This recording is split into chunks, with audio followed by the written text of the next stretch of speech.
Alright, what's up guys? This is Turtle, and today I'm going to be finally making the pathfinding video. As you can see, we have a big maze here with Billy at the start of the maze right here. And he's trying to get to the end of the maze over to the shiny golden banana. If we try to use the move to function like I mentioned before, this is the only result we'll get, which is him trying to make a straight line all the way to the banana, which ends up with him going into the corner here and never actually making it to the banana. So today we're going to fix that and increase Billy's brain capacity.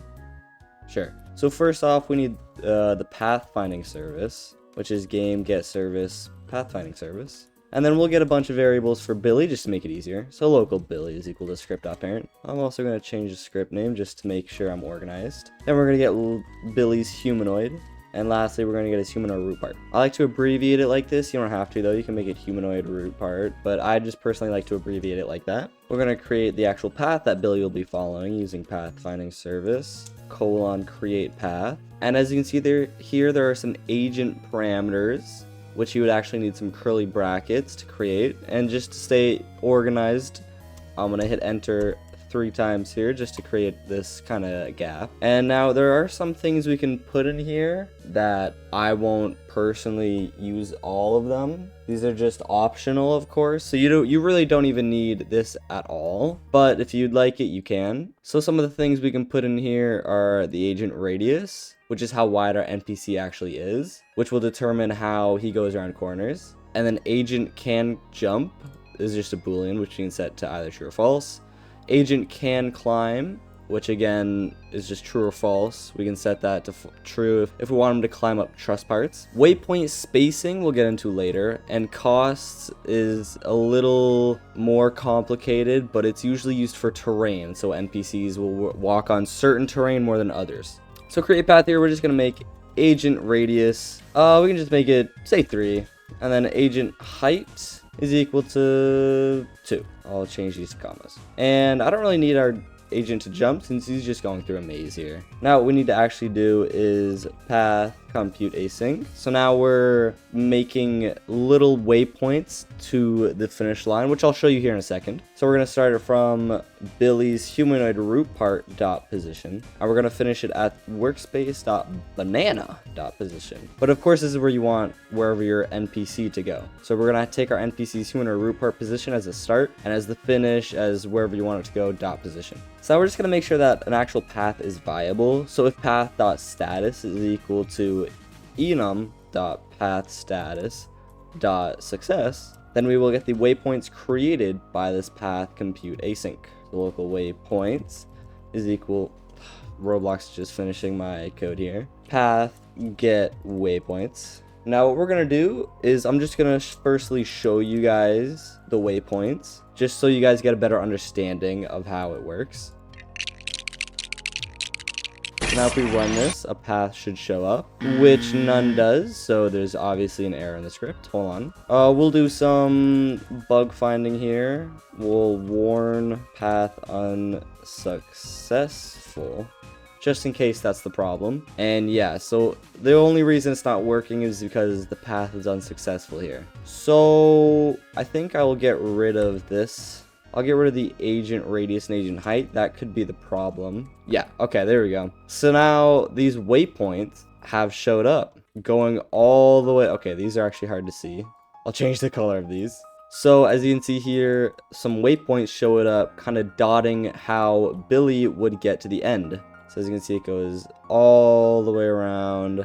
Blah, blah, blah, blah. This is a really big maze, by the way. And it eventually ends up at the golden banana. Now what we're gonna do is I'm gonna copy this, except I'm gonna delete everything in it.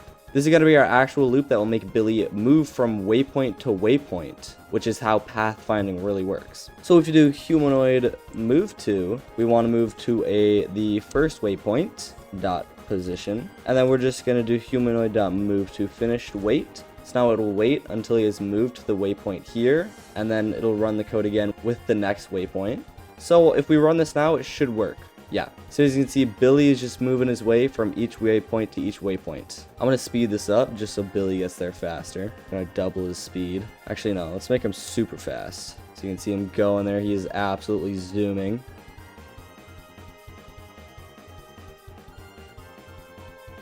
Here he comes.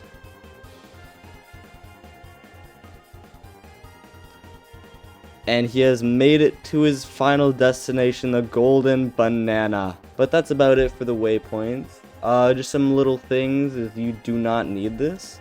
This is just a visual representation of what Billy would be following. So you can actually see that he just goes from waypoint to waypoint. There's no kind of sorcery in there. If we got rid of it, it would be the exact same, just without the little dots there. This is all the code you would need for a basic little pathfinding NPC. So Billy has expanded his brain capacity now. Let's go, Billy. By the way, this is something people have actually asked for when making the pathfinding video, which is how to add animations to Billy while he's walking. Because currently, when he walks, he just has no animations. So really all you need to do to fix that is go into play. You'll go into Roblox Studio. As you can see, I am R15 though, and Billy is R6, so I actually need to change that. Go to avatar, change it to R6 here. So now if I hit play, I am now R6 like Billy is. So if we go over to workspace, length 800, and then just take this animate here, we just Control C, take that bad boy, and then Control V that into Billy. We've got to come down to line 540 here, and we just get rid of that. Then I'm going to add another script. This has to be a local script. I'm going to name this one to animate. I'm going to come back into the old animate script that's on the local script here. Hit Control A, Control X to cut it. Come over here, Control V to paste it. Then I'm going to take all of this, Control X, Control Shift V. And now if we run it, he has animations. He'll basically have all the normal animations that any Roblox player would. And if he jumps or falls, he'll have those animations as well. But this is something that you guys have been asking for with the just move to video, how to move an NPC. Go check out that short. Let me know if any other tutorials you guys want me to make. I'm really happy to. Recently, we've hit 550 subscribers, which I'm very happy about. I'm very glad. And we've been quickly rising up in subscribers too. Yeah, if you guys don't know, I do have a TikTok where I've been posting some of my shorts to check out my full YouTube videos like this one right here. So this will probably be on TikTok as well. But a lot of you have come from TikTok to support my YouTube channel, and I really appreciate that. I might make a Discord server for anyone who's interested in that. But I think that's about everything I have to say. I hope you guys enjoyed. I hope it wasn't too complicated. And I think that's about it. So I will see you baby turtles in the next video. See ya!